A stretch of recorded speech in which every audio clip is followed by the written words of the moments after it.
삼위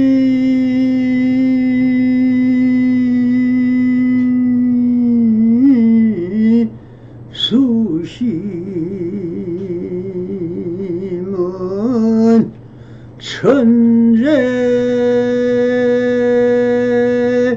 보여 백년 탐물은 일조 진이라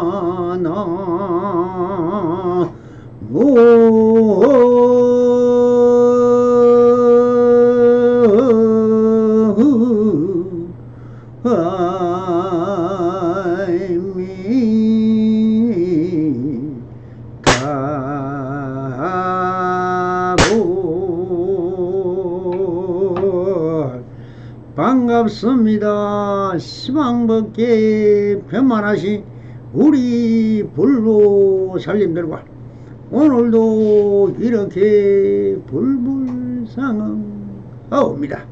평상시 도입니다. 언제나 안심인명하시어서 본불볼락하옵소서. 바랍니다. 자, 오늘도 조사선 우문독 상근 상장대기 23-2번 종일 것도 없을 땐 어찌합니까 하는 주제로 우리 불보살님들과 함께 이 안에 숨어있는 현지를 한번 쳐다보도록 하겠습니다. 한 스님이 법석에 나와 예를 올리고 운문선사에게 물었다. 종일 것도 없을 땐 어찌합니까? 라고 물었습니다. 여기서 한 스님이 물은 말은 무엇입니까? 종일 것도 없을 땐이란 일체 유심조입니다.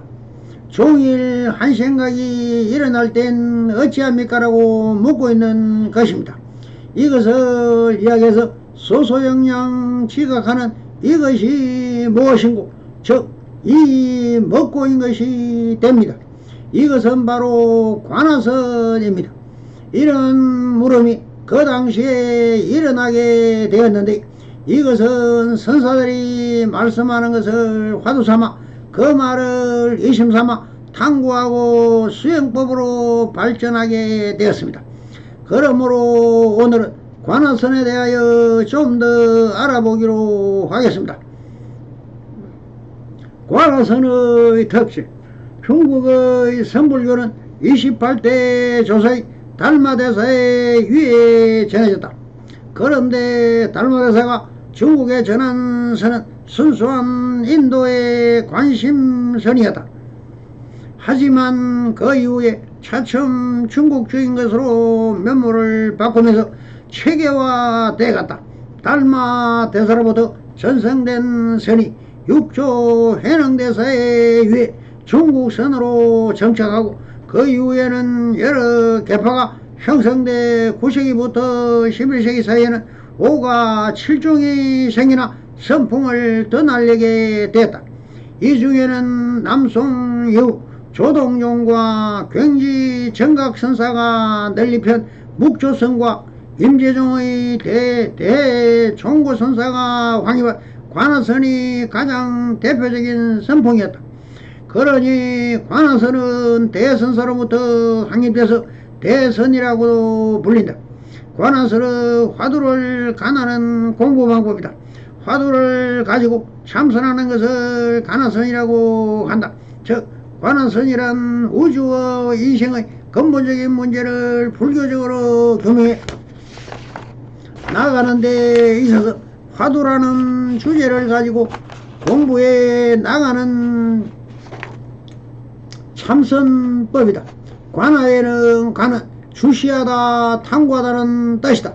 관이란 대상을 그냥 스치듯 보는 것이 아니라 깊이 들어가 그것을 온몸과 마음으로 바닥까지 꿰뚫어 보는 깨칠 수 있어야 한다. 견성성불한다고 할 때 성품을 보는 견의 구조 역시 확실하고 정확하게 본질, 핵심을 깨뜨려 보는 것을 의미한다. 이거 주변 상황에 한눈 팔지 않고 딴 생각하지 말고 목표한 것은 정신을 집중해서 주시하는 것을 말한다. 그리고 화두를 말한다. 화두를 들고 참선한 것이 논을 초월하는 무원벽 식감법인 방법의 참선법이다. 소성의 우리 마음의 흙탕물을 맑히는 공부를 하는 것이다. 마음이 고요하면 흙탕물이 가라앉는다. 그러나 그 가라앉은 흙탕물은 이를테면 죽음 직전의 위기에 처하면 다시 떠오를 수 있다. 소성과 달리 그 흙탕물을 흔들어 뿌리채 뽑아버리는 것이 가능성이다. 라고 수불스님은 말하고 있습니다. 이 관화선이 오늘날 한국 불교 선정사설에서 행해지는 대표적인 참선법이다. 본래 참선법에는 관화선만 있는 것이 아니라 조동종의 묵조선, 정통도 있는데 중국 불교에서는 조동종보다 임재종과 봉이 주종을 이루어 있기 때문에 참선이라고 하면 관화선의 선법을 가리키는 것을 일반화되어 있다. 이러한 관화선의 대종고 성사가 이어야 정립되기 이전에는 조사선이 한국의 전통적인 참선법이었다. 조사선이야말로 중국적인 선불교라 하겠는데 그 조사선이 발전한 것이 관화선이다. 화두를 객관적으로 대상으로 분석해서 헤아려 보는 것이 아니라 화두 속에는 사무치게 들어가는 것을 말하다. 화두의 밑바닥까지 철저하게 들어가 화두나 나 사이에 추워도 빈틈이 없다. 화두 외에 어떤 생각도 어떤 느낌도 끼어들지 못하는 것을 의미한다.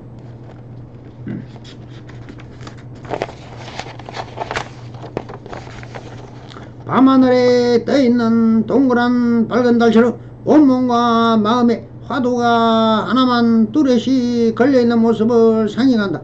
그렇게 화두가 들려있다면 화두와 내가 완전히 하나가 돼 화두와 나와의 구별이 사라진다는 것이다.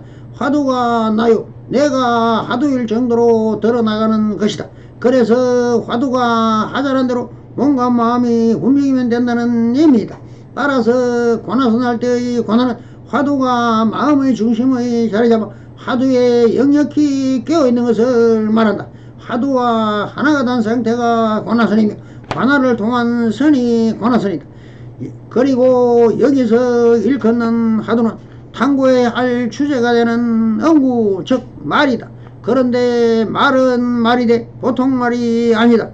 말 이전의 말이고 말 밖의 말을 의미한다. 주로 부처님과 조사스님들이 말씀이나 행동 그리고 문답으로 이루어진 것으로 논리적으로 볼 수 없고 생각이 끊어진 세계를 나타내는 말이다. 그러한 화두 참선은 참고하는 방법은 분별 분석적인 것이 아니라 무분별 직관적인 것으로 연불기도, 강경, 보살행 등 다른 수행법보다 힘들지만 더 빠르고 깊이 들어가며 지혜와 직관력이 돈발, 문득 떠오름이 된다고 해서 수행법의 어떠므로 친다. 화두 참선법은 위파사나나 사마타, 치관, 정예를 닦는 최고의 수행법이라고 하는 것이다. 화두를 참관한 방법은 일부의 공안에 몰두하는데 예를 들어 개개도 불성이 있나, 후자 우불성, 뜰앞의 잣나무, 마상것 등이 화두로 해서 마음의 의심덩어리 의단을 일으켜서 창구의 이단을 깨뜨리는 것이다. 즉 의단을 타파해 깨달음에 이르게 하는 수행법이 관화선이다. 우리나라에서는 마찬가지로 선종에서도 체계적이고 기본적인 마음 바탕없이 최고의 경신 1초의 직임 열애지를 목표로 하는 관화선 수행을 중점을 두고 있다. 1초 직임 열애지라는 말은 한번 뛰어 부처님의 지혜에 오르는 것을 이른다는 뜻으로 한번 훌쩍 되면 눈을 다 떠버린다는 말이다. 즉 자기의 마음을 깨치면 눈깜짝 사이에 구경각을 성취해버리는 것이니 절대로 많은 시간이 필요 없으므로 누구든지 이 법을 바로 믿고 선택해서 불을 닦기만 하면 참 금생에 한 번 뛰어넘어 여러 지에 들어가지 않을 수 없다는 말이다. 관아선에 대해 대선서의 가르침을 들어보자. 관아선이란 수행상에서 연구해야만 할 하나의 문제, 화두에 전신을 집중시켜 그것과의 대결을 통해 절대로 진실에 눈드는 것을 목적으로 한다. 그러나 오해해서는 안 되는 것은 그 깨달음은 수행자가 스스로 구해서 얻어지는 것이 아니다. 하나의 단어, 하나의 문맥에서 심오한 진리가 있는 것이 아닌가라고 생각하거나 혹은 그것의 깨달음이라고 생각하면 영원히 깨달을 수 없다. 오히려 그러한 생각을 모두 던져버리고 마음을 공허하게 해서 하나의 문제, 예컨대 개께도 불성이 있나 없나 와 이에 대한 조주 중심 선사가 대답한 무처럼 화두 그 자체에 마음을 집중하는 것이 깨달음에 이르는 열쇠이다. 그런데 이러한 관아설에도 병폐가 있어서 대선사가 그것을 지적했다. 즉 하나는 위에서 말한 것으로 응구 가운데서 깨달음을 보라고 해서는 안 된다는 것이다. 그리고 다른 하나는 그 반대로 응구를 필요하지 않다고 하면서 오로지 정자와 관심만을 고집하는 것이다. 대선사는 이 가운데 특히 후자를 묵조선이라고 해서 엄격하게 비판했다. 화두를 참고하면서 서산대사는 이렇게 말씀하셨다. 자기가 참고하는 공안에 대해서는 간절한 마음으로 공부해야 한다. 마치 닭이 알을 아는 것 같이 하고 목마른 사람이 물 생각하듯 하며 어린애가 어머니 생각하듯 하며 반드시 깨뚫을 때가 있을 것이다. 닭이 알을 만들 때는 더운 기운이 지속되어 고양이가 쥐를 잡을 때는 마음과 눈이 움직이지 않게 된다. 굶주릴 때는 밥 생각으로 하는 것은 목마를 때 물 생각하는 것이다.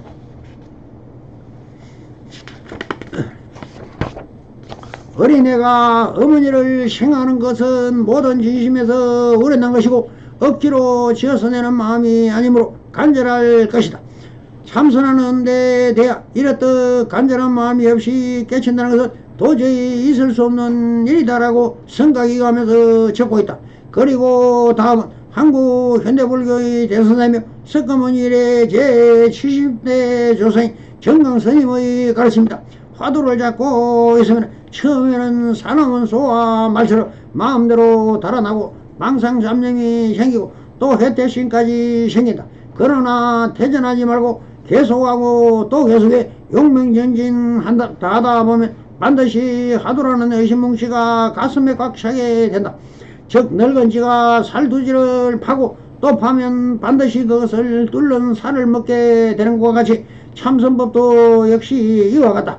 결실을 하고 또 계속하면 번뇌망상의 물길 파도가 아무리 세지만 화두를 찾는 힘에 모두 다 소멸되는 것이다. 그러니 공부하는 대중들은 해태심을 내지 말고 대신심, 대분심, 대이정으로 화두만 잡고 매하지 않는다면 반드시 은하대오하리라. 우리나라에서는 고려시대 보조국사가 관아선법을 제정했다. 그리하여 고려시대의 보조국사를 비롯해 고려말 태고 국사에 의하여 제창되고 실수되었던 관아선법이 조선시대까지도 면면히 개성되어 오다가 조선 말기에 이르러서는 관아선법이 침체하게 된다. 그러다가 근대에 이르러서 경허선사가 관아선으로 견선한 이후 다시 참선법이 유행하게 돼 오늘날 관아선법이 한국 불교의 주로 수행 가풍이 됐다.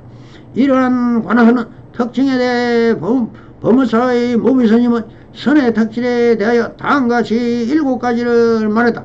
선의 7가지 정신은 첫째는 감소하고 두째는 탈속하고 셋째는 자열이며 네번째가 유연이고 다섯째가 고고하고 여섯번째 정적하고 일곱번째 변화. 이처럼 선은 소박하고 간단한 것이 특징이다. 특징이라고 하는데 세속적인 것에서 멀리 떠나 고요한 분위기에서 어떤 고정된 틀에 얽매이지 않고 자연스러운 것이며 동시에 변화무쌍한 것이라고 했다. 고고란 이것을 아주 근위인수로 말한다. 저 높은 바위변형에 서있는 아주 깡마른 고고, 그 공목이 몇백 년, 몇천 년이 되어도 모르는데, 그러면서도 도대체 넘어지지 않고 가까이 가면 살을 베일 듯한 그런 날카로움도 있고 위험도 있고 그런 것이 고고이다 라고 했습니다. 2010년 8월 동국대 불교학원 주제 가나선 세계를 비추다라는 주제로 한국선 국제학술대회가 있었다. 이 대회에서 미국의 건벌리치 로버트 샤프고서는 가나선이 제가자를 위한 창안된 것이라고 주장했다. 가나선에 대해 선사가 편지글을 이용해서 불교적인 지식이 부족했던 문인들을 위해 간소화된 선을 고안한 것이다 라고 주장했는데, 바로 대선사의 저서 편지글의 모음집 서장의 내용과 같은 것이다. 서장에서 대야 선사는 상대로 등장하는 인물을 출가자 아니 제가자들이었다. 이들은 세속에서 요즘 말로 하면 장차관에 버금가는 지위를 누렸던 당대의 지식인들이다. 이들이 궁금한 사학에 대해 대선사가 묻고 이에 대해 대선사가 답변하는 형식으로 꾸며진 것이 서장이다. 이와 같이 당초 관아서는 제자가 지식인들 일부 비구들을 대상으로 한 것이었다. 또한 허버드대의 나타샤 헨리 박사도 샤프 교수만 같은 입장을 보인다는데, 그녀는 다음과 같이 말했다. 대선사의 가르침은 제가 볼자의 수행과 밀접한 관련이 있으며 관아서는 제자가 신도들의 요구에 맞춰서 적응시킨 수행법이다. 우리나라에서는 안거철에 수천 명의 선생님들이 선방에서 보낸다. 주로 화두를 들고 밤낮으로 용맹전이 나는데 행주자와 어묵동정을 특징으로 한다. 이는 화두를 타파함으로써 깨달음을 얻기 위해 목적으로 하는데, 한국 동안군은 3개월이지만 길게는 1, 2년도 하고 10년, 20년, 30년, 심지어 평생을 선방에서 보내기도 한다. 하지만 무비스님에 따르면 화두는 3일이면 탑할 수 있다고 한다. 길어야 7일, 좀 둔한 자는 한철, 3개월 간다고 한다. 그럼에도 불구하고 화두를 탑하지 못한 이유는 자신을 드러내 보이기 못하기 때문이라 했다. 그런 조언회가 임재스님의 황교스님에게 몽둥이 세 차례를 당한 것이라고 했다. 임재스님이 어느 날 자신의 스승인 황교스님에게 불교란 무엇입니까? 라고 물어봤다. 스승은 문화에 들어온 지 수년이 걸렸음에도 불구하고 불교가 무엇인지 궁금해서 큰마음 먹고 용기 내어 스승에게 물어본 것이다. 이에 대해 스승인 황교스님은 다짜고짜 주장자로 패기 시작했다. 무려 20대를 맞은 것이다. 더구나 황교스님은 힘이 장사였다고 한다. 생긴 모습도 오락부락했다. 그래서 임재스님의 반응을 하지 못하자 또 두들겨 맞았는데 3차례나 맞았다. 그래서 한 차례에 20방씩 모두 60방을 맞은 것이다. 이처럼 영문도 모르고 맞은 임재스님은 왜 때렸을까 하고 몇 달을 고민하다가 선배 스님에게 가서 이겼다는 곳으로 가봐야겠다고 했다. 그러자 그 선배가 스님이 먼저 황묘 스님에게 처소에 일러 말했다. 법을 여쭈러 왔던 후학은 아주 예법합니다. 하직 인사를 하기 위해 스님께 들리면 방편을 쳐서 후학을 잘 맞이해 주시기 바랍니다. 앞으로 잘 깎고 다듬어서 한 그루의 큰 나무가 된다면 천하 사람들을 위한 시원한 그늘을 드리게 될 것입니다. 임재 스님이 가서 황교 스님께 하직 인사를 드리자 황교 스님은 말했다. 다른 곳으로 가지 말고 반드시 공안의 열목에 있는 대우 스님을 찾아가도록 하라. 반드시 너를 위해 말씀해 주실 기다. 임재 스님이 대우 스님에게 이르자 대우 스님이 물었다. 어디서 오는 길이가? 임재 스님에게 말했다. 황교 스님 처소에서 왔습니다. 대우 스님이 다시 물었다. 황교 스님은 어떤 말을 하시던가? 임재 스님이 대답했다. 제가 3번이나 불법의 대의를 물었다가 3번을 얻어맞았습니다. 제게 어떤 허물이 있는지 없는지를 저는 도무지 모르겠습니다. 대우 스님이 말했다. 황교 스님이 이렇게 높아심 올려 너를 위해 정말로 정성을 다해 가르쳤구만. 너는 나에게 와서 허물이 있느니 없느니 묻는가? 임재 스님이 이 한마디 말에 크게 깨달았다. 그리고 이렇게 말했다. 아, 원래 황교 스님의 불법도 별것이 아니었고요. 그러자 대우 스님이 멱살로 움켜쥐며 말했다. 이 오줌 싸개 같은 놈아, 조금 전에 허물이 있는지 없는지 말하되 이제 와서 도리어 황배 스님의 불법이 별것이 아니라고 하니 너는 도대체 무슨 도리를 받느냐? 빨리 말해라. 어서 빨리 말해라. 그러자 임배 스님은 대우 스님의 옆구리를 주먹으로 세번 쥐어박았다. 대우 스님이 움켜잡았던 손을 놓고 밀치면서 말했다. 너의 스승은 황백이다. 내가 간섭할 바가 아니다. 임재 스님은 대우 스님을 아직하고 다시 황배 스님에게 돌아갔다. 이를 본 황배 스님이 말하다. 이놈 왔다 갔다 하기만 하면 무슨 깨달음을 기억할 수 있겠냐. 이에 임재 스님이 말했다. 다만 스님의 높으심에 간절함을 제가 알았기 때문입니다. 그러자 황배 스님이 말했다. 대우 스님이 무슨 말을 하려고. 이에 임재 스님은 앞서 대우 스님의 저수에서 있던 일을 모두 이야기했다. 황배 스님이 말했다. 어떻게 하면 대우 이놈을 기다리다가 따끔하게 한 방 먹일 수 있을까? 이에 임재 스님이 말했다. 올 때까지 기다릴 필요가 뭐가 있겠습니까? 지금 바로 한 방 먹이시죠. 그러고는 바로 손바닥으로 황배 스님 뺨을 후려쳤다. 황배 스님이 말했다. 이 미친놈이 도리어 이곳에 와서 호랑이 수염을 뽑는구나. 그러자 임재 스님이 곧바로 고압을 질러 황배 스님이 말했다. 시자야, 이 미친놈을 끌고 와서 선방에 들이도록 해라.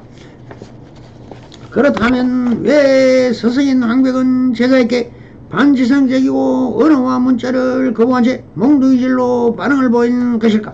이에 대해 무비스님은 자신을 적나라하게 드러낸 것으로 설명했다. 자신을 드러내는 데 있어서 몽둥이질 방이나 고함지르기, 활, 손가락을 들어 올리는 수지, 꽃을 들어 보이게 한 염화와 같은 표현법이 없다는 것이다. 그런데 이를 이해하지 못하고 왜 몽둥이질을 했을까라든지 왜 고함을 지르는가라든지 왜 손가락을 들어 올렸는지 또는 왜 꽃을 들어 올렸는가라고 온갖 자신의 지식을 동원해서 사람 분별에 밝히려 하면 하다보면 팔만사천리로 빠져버린다는 것이다. 그래서 몽둥이질, 고함, 손가락, 꽃 등은 그것 자체로 봐야지 여기에 어떤 의미가 부여해서는 안 된다는 것이다. 다만 차선책으로 있을 수 있다면 차선책이란 몽둥이질을 당했을 때 그 뜻을 알지 못하고 왜 때렸을까 하고 생각하는 것이 차선책인데 바로 이것이 화두이고 참선이라는 것이다. 그런 차선책으로 얻어지는 것도 많다고 한다. 이를 무비스님은 정신이 근육이 생기고 뼈가 생기는 것으로 봤다. 그래서 화두를 들어 참선하는 수행자들은 대담해진다고 하다. 평소 얌전하고 자비롭게 보이던 사람들이 화두를 들면 용감해지고 대범해지고 본심이 드러나게 된다. 호탕하게 운다든지 불길 같은 화를 낸다 하는 정신적인 변화가 발생한다는 것이다. 이런 현상에 대해 어느 스님은 화두를 들고 있는 스님에게 또 부모를 죽인 원수를 만나면 단칼에 베어버릴 듯한 모습을 보이는 것 같다고 말했다. 이는 깨달음을 위한 화두에 놓치지 않으려는 것과 같다. 하지만 이와 같이 차선책을 수행성의 그릇이 거기까지이고 수행성과 건기가 거기까지 때문에 선방에 앉아서 참선하게 되는 것이다. 그렇다면 진짜도 답변은 어떤 것일까?